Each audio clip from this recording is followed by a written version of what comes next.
What is up, members of the No-Bot Zone CFM? This is Professor coming at you with the Week 5 edition of Prof's Corner.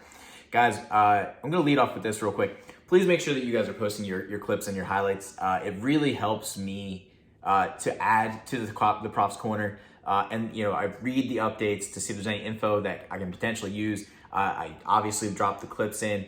It just helps make everything better. But in addition to that, it does also help you with your camps and making your teams better. You're going to get camps that are going to be able to upgrade guys, whether it's their X Factor, getting them from star to superstar, or from regular to star, or whatever the case may be. It's going to help you get better. So the more you're able to post those updates and highlights, the better off you're going to be, and then the better we're able to make the corner and hopefully keep everything nice and entertaining for you all. All right, guys, now jumping into, we had 3 just absolute hell games this week. I'm going to lead off with the Rams versus Seahawks. So Rams owner just joined, comes in, says, hey, haven't played in a while. Please take it easy on me. You know, I missed a couple of minutes of that game, and I tune in to see that it's 35-7, and he is just putting an absolute stomping on the undefeated Seahawks and Skacko. Now, Rams, from what I got to see, runs a great bunch, but he is a very entertaining watch. He plays recklessly and makes it fun from that perspective, but that is also what may have led to an almost demise. So Skacko climbs all the way back into this one, plays really, really well to get back into it. Scores 49-42. Rams has the ball with about 35 seconds left. Just needs to run the clock out, but there is no running the clock out when you play the way that Initiated does with the Rams. So ends up throwing a pick 6, goes 49-49. Skacko questions, maybe should have went for 2. Doesn't. Goes to overtime. Rams control overtime, score, take the victory, but that was one fun game to watch. And we got this fun clip right here. Skacko went for it, threw it up to Mike Evans, didn't get it, said basically, fuck it, we're going to do it again, converts the second time, and that was really the beginning of the comeback. The final shot before half for Brady. All right, moving on to what was potentially even a more entertaining game than the one I just talked about. We had the Vikings versus the Lions. The Vikings were waltzing into quote-unquote Stone Mountain to face the self-proclaimed purest passer in CFM history, in the man that is known as Comrade. Now, there was 1,200 yards of offense in this one. 1,200 total yards.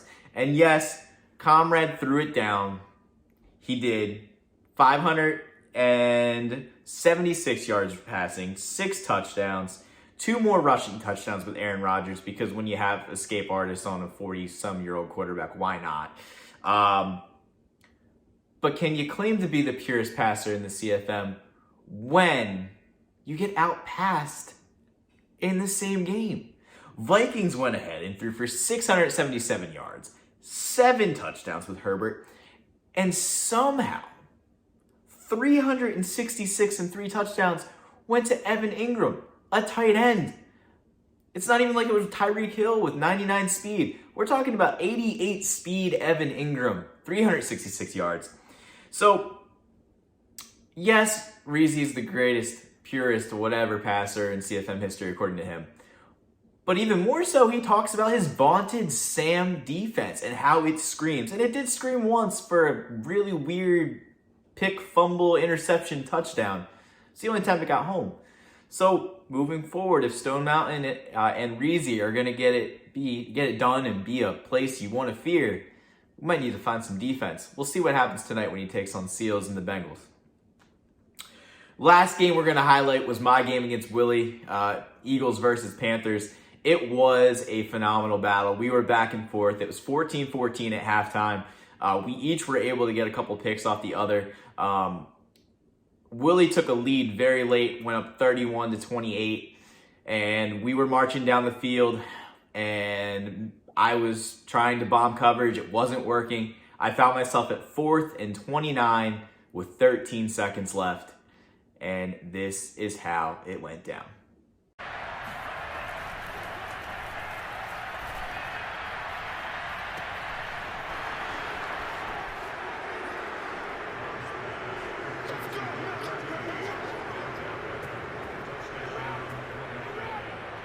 So I escaped with a victory in that one. Absolutely great game. Really fun to play. Hopefully it was a fun one for everybody to watch. And I'm looking forward to watching Willie and his bunch attack take on some other guys and, torture them some, because that was not fun to try to stop. All right, guys, moving on to our quick hitters for the week. First game, Washington football team against the Saints. Washington football team takes this one 38-15. Mo Hurst might be the most dedicated member of any CFM I've ever seen. My favorite Mo story is one time Mo played a Monday Night Football game and was in playing his CFM game 45 minutes later. Some guys won't schedule their games at all. We've got Mo playing 45 minutes after being on national television. So super impressive there. In this one, held Matty Ice to 112 yards and 5 INTs after I've been hyping Darby to no end about how much better he is as a passer.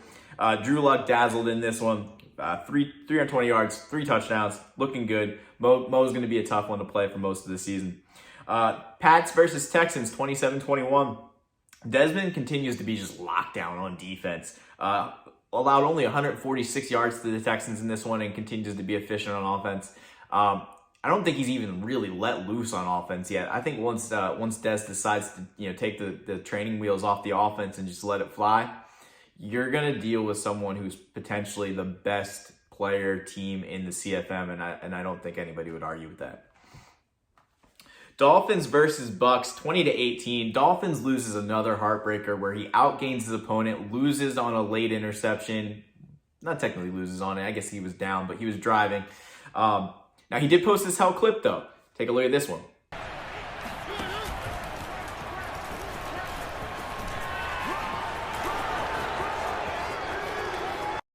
Now, the juke and the triple option and everything we've got. Now, I don't know if I'm going to juke with a quarterback, but I guess this year you can. Worked out on that play, scored the touchdown there, keeps himself in that one. Eventually, the Dolphins is going to get it done. He's been in every game. But Bucks looking good in this one, takes the victory. Just needs to cut down on some mistakes, and he's going to be in good shape as well. Bengals versus Packers. Bengals in control throughout this one. He's going to be efficient 90% of the time. He does like the rollout cheese. Take a look at this. Burrow looking to pass. Being chased out left. He's going to let it go deep for the end zone. Now, Burrow goes for 272, 5 touchdowns in this one. He actually got Kittle involved for a change. Kittle at 65 yards, 2 touchdowns. It's really tough to defend that rollout attack. If he ever gets escape artist, that's going to be just annoying as shit to try to stop. Now, Harp was down in this one, but Harp posted, in my opinion, the clip of the week with this one. The Dirtle is alive and well. Take a look. 2 yards on the pickup there. It's 4th down.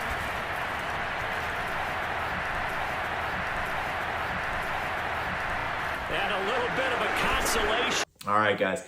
So, really entertaining clips from those two guys and a good game from Bengals. He's going to continue to be a force in the CFM.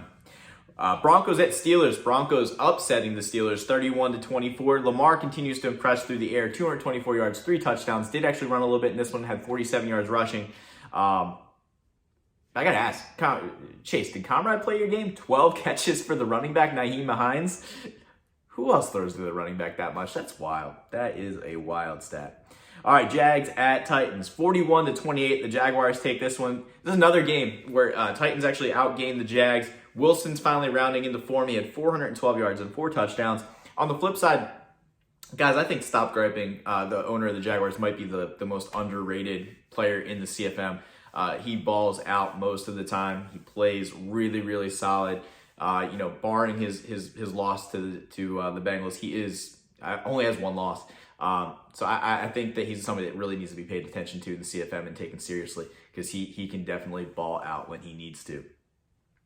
Bears at Raiders. This was a heartbreaker for the Bears, who were in control for most of this game. Raiders actually managed to win this one despite throwing for 1 more interception than the Bears did.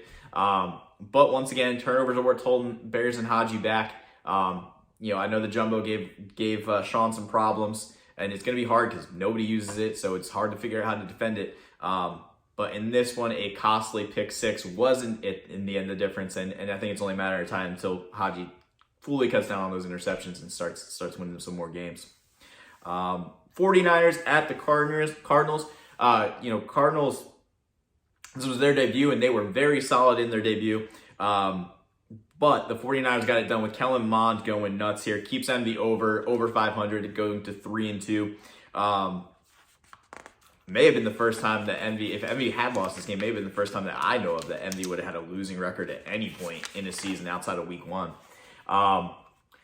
Kellen Mond goes for 379 and 4 touchdowns in this one. Cardinals owner, 358 yards and 4 touchdowns from his QB in his debut. Really, really solid. The difference in this one, again, was turnovers. Guys, that's the biggest thing this year. Like, you cannot turn the ball over a lot. You're not going to win games if you're at 3, 4, 5 interceptions.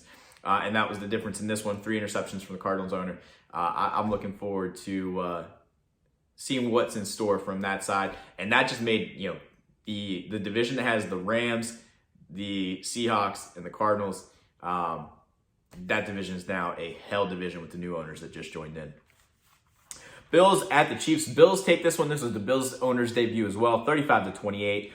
Great debut out of him, picking up the win, being, again, very balanced on offense. This is going to be a key too, guys. I think if you got to account for both the run and the pass, it just makes this game so much harder to try to defend people. Chiefs, I know, said in the update that he should have won this one. He said he should have won the game against me too. Here's the difference in both of those games. Just too many interceptions, and that is kind of shooting yourself in the foot, 5 interceptions in this one is what kept him from winning a game where he actually outgained his opponent by 160 yards. So Chiefs is always explosive on offense. He was last year too. I would just say the second he starts cutting down on INTs, that's when we're going to start seeing this man win more games.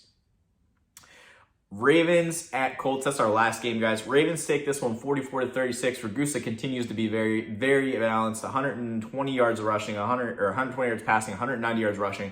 Looks really solid in this one. You've got the Colts, though, who continue to be explosive with Ryan Tannehill. 336 yards, 5 touchdowns. Probably went a bunch to Henry Ruggs. I forgot to check that. When you got somebody that fast, ball's going to him quite a bit usually. Ragusa is going to need to find some defense, though. If you're going to give up that many yards week in and week out, it's going to be tough to keep getting wins. So we're going to need to see a little more defense from Ragusa, but he does come out with the win in this one, 44-36. All right, guys, that is it for week 5 of the Prof's Corner. Hopefully you all enjoyed it, and we'll be back in week 6. Peace.